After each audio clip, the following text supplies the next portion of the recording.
Oke, selanjutnya kita bahas tentang jenis-jenis graf yang akan gunakannya tidak banyak. Yang pertama yang saya mau kasih tahu ada graf lintasan. Notasinya itu PN. Gitu ya. Nah,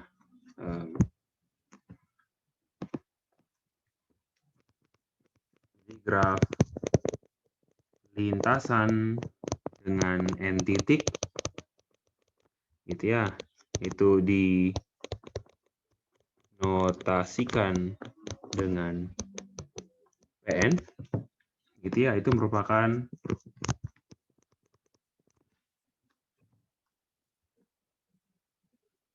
itu definisinya dibagi dua.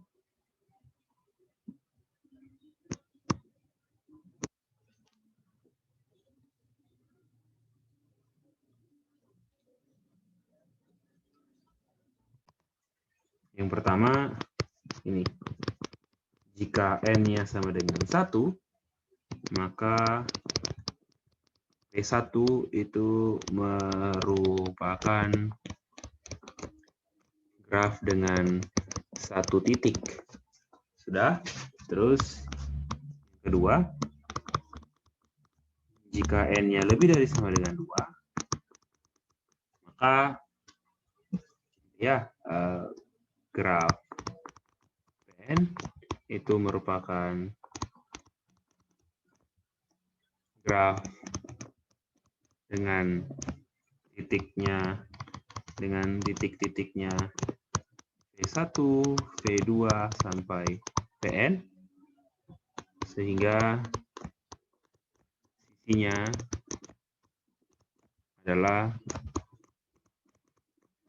V1, V2, V2, V3 sampai Pn-1 Pn. Dengan titik VI itu berbeda untuk setiap I. Contoh, kalau graf lintasan P5, maka kita punya 5 titik.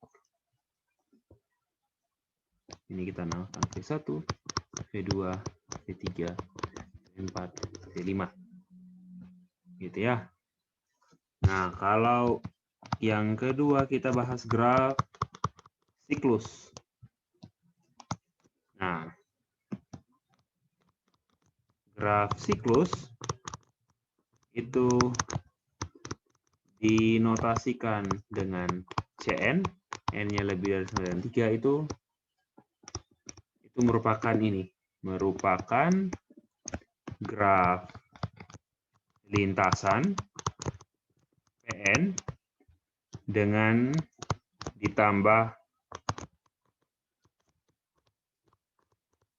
ditambahkan sisi Vn V1 gitu ya. Jadi kalau C5 maka kita punya V1, V2, V2, V3, V3, V4, V4, V5.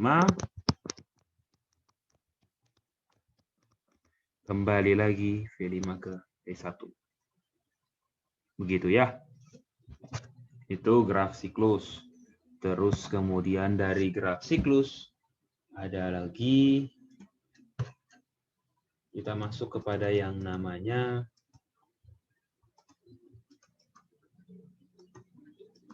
graf siklus, setelah itu graf lengkap.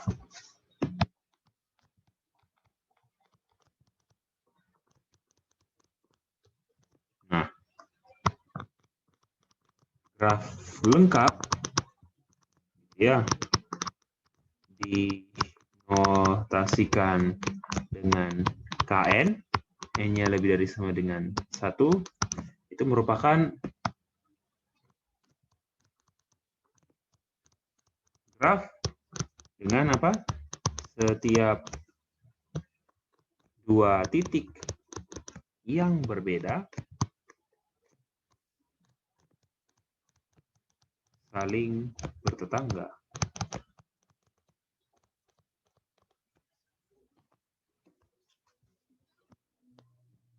Contoh, kalau kita punya K1, ya berarti cuma satu titik ya.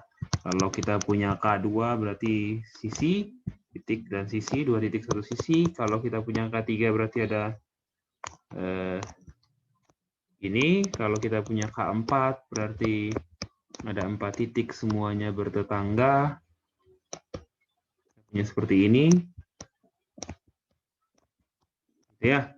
Dan seterusnya. Gitu ya. Nah, kemudian dari itu kita masuk ke yang namanya ini, graf. Yang keempat, ada yang namanya ini, graf roda. Nah, oke, kita masuk ke graf roda ya. Itu Anda bisa lihat pada buku.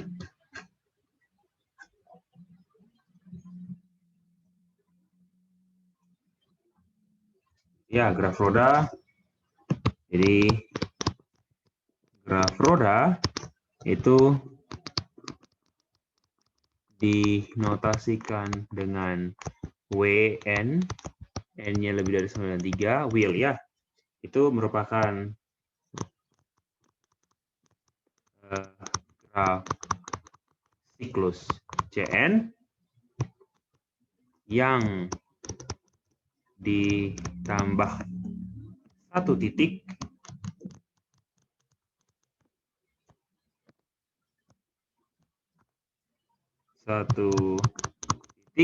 kita namakan V0, sehingga titik tersebut ya, titik V0 itu bertetangga dengan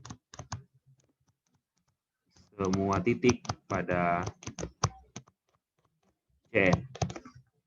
Contoh, kalau Anda mau cari graf W4, berarti apa? Anda buat C4, gitu ya. Terus Anda tambahkan satu titik, terserah mau di dalam, di luar, di dalam boleh. Dengan apa yang ini, titik ini, kita namakan misalkan V0, ini bertetangga dengan semua titik yang Anda prediksi. Gitu ya. Tuh, kalau W5 ya berarti kita punya segi 5, terus ini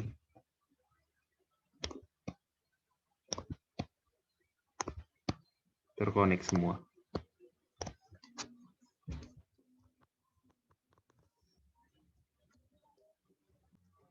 Oke, kemudian kita masuk kepada kelima, yaitu graf bipartit. Gitu ya. Nah, saya bilang misalkan G, V, E itu suatu graf. Gitu ya. Nah, G itu dikatakan graf bipartit, gitu ya, jika V, gitu ya, himpunan V itu dapat dipartisi atau dapat dibagi, gitu ya, menjadi dua subhimpunan, yakni V1 dan V2, gitu ya, dengan dibagi menjadi ini, sehingga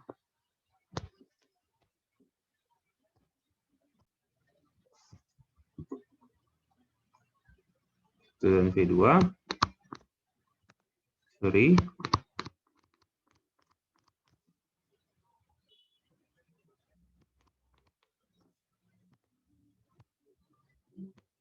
sehingga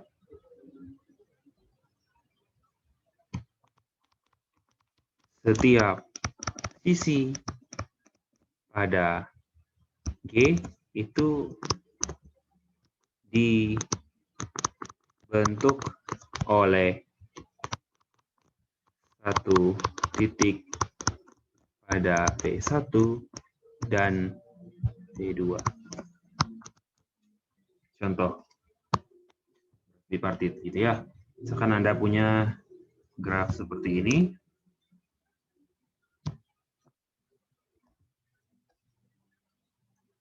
Nah, misalkan ini ya. Nah, perhatikan Anda bisa buat gitu ya, kalau Anda namakan ini V1, V2, V3, V4, maka ini lihat ya, Anda bisa buat seperti ini. Lihat ya, graf G-nya menjadi ini V1, V3, V2, V4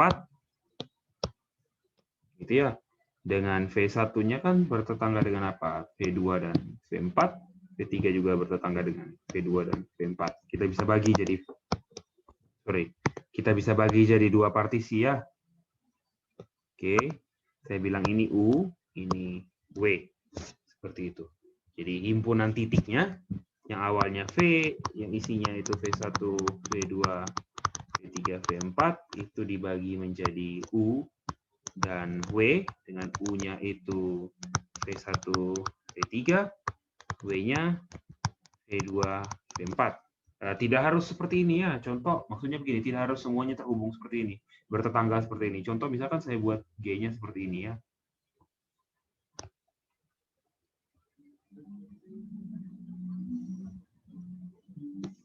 Nah, kalau saya punya G1 seperti ini, misalkan ini V1, V2, V3, V4, maka saya bisa bagi seperti ini ya.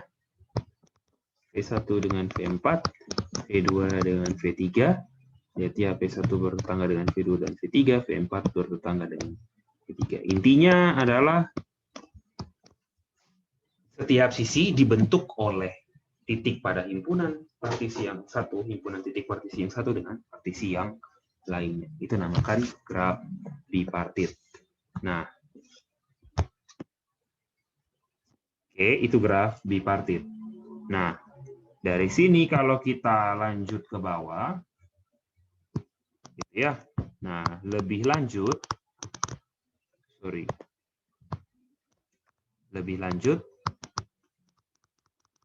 jika setiap sisi pada graf, pada titik, setiap sisi pada P1 bertetangga dengan V2, maka G itu dikatakan graf bipartit lengkap. Notasinya adalah ini. K kardinalitas P1, kardinalitas. Gitu.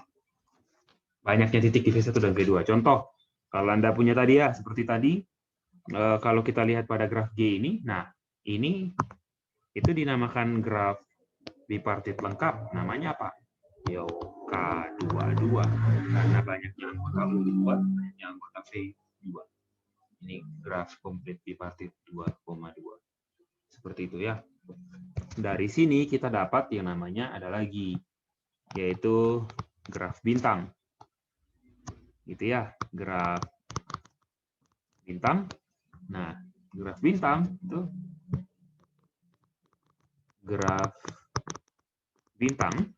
itu dinotasikan dengan SN, itu merupakan graf bipartit lengkap.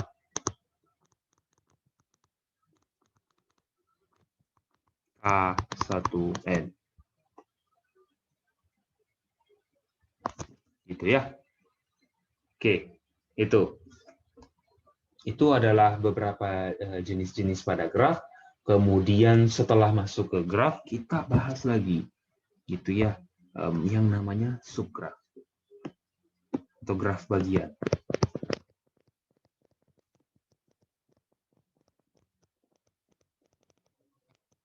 Nah, misalkan kita punya G itu V, E, V1,E1, dan H itu adalah V2,E2, itu suatu graf.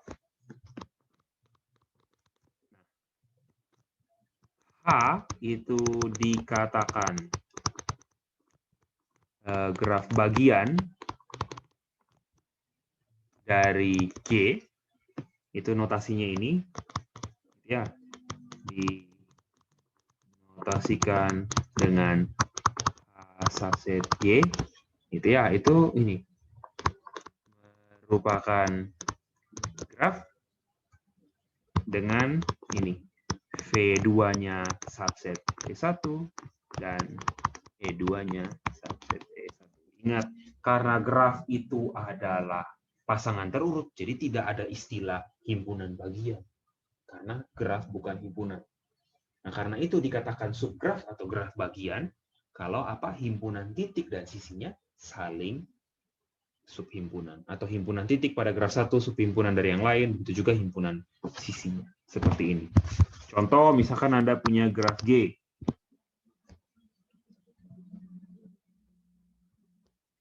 V1, V2, V3, V4. Terus kalau saya buat H seperti ini.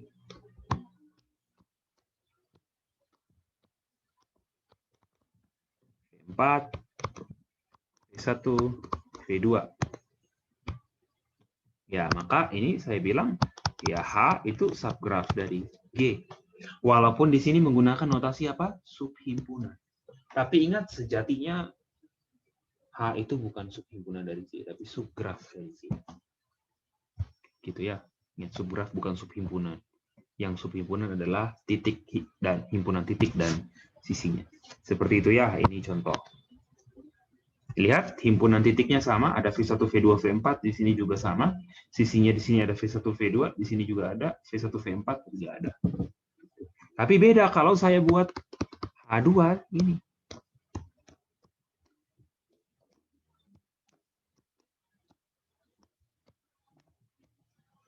Nah, ini H2 itu bukan subgraf dari G. Ya, walaupun ada yang segitiga, tapi ingat himpunan A titik A, B, C tidak ada di sini. Ingat ya, nama menentukan, bukan bentuk yang menentukan. Oke ya, itu seperti itu. Kemudian itu subgraf. Nah, dari sini maka kita sudah membahas seperti itu. Kita sampai sini dulu. Anda tolong pelajari. Kemudian nanti pertemuan ke depan kita akan bahas. Saya juga akan berikan saya akan berikan soal diskusi pada e-learning ya. Oke, sekian dan terima kasih.